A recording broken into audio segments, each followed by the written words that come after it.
And Supreme Court justices are due to go to their summer recess in just a couple of days and then not return again until October. In the meantime, the White House is bracing for a U.S. Supreme Court ruling on another important case involving abortion. So Atlanta News First anchor Greer Denza reports this morning.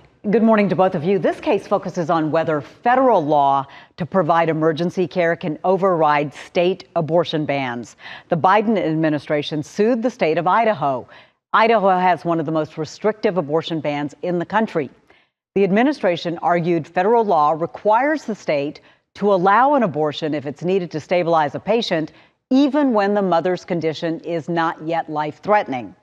Idaho argued the Biden administration is trying to retrofit the federal law to create a nationwide abortion mandate in hospital emergency rooms. The high court's decision could yield the most significant ruling on abortion since Roe v. Wade was reversed 2 years ago. And Rick and Lana, the Supreme Court is expected to come out with some pretty significant rulings this summer before leaving for summer recess.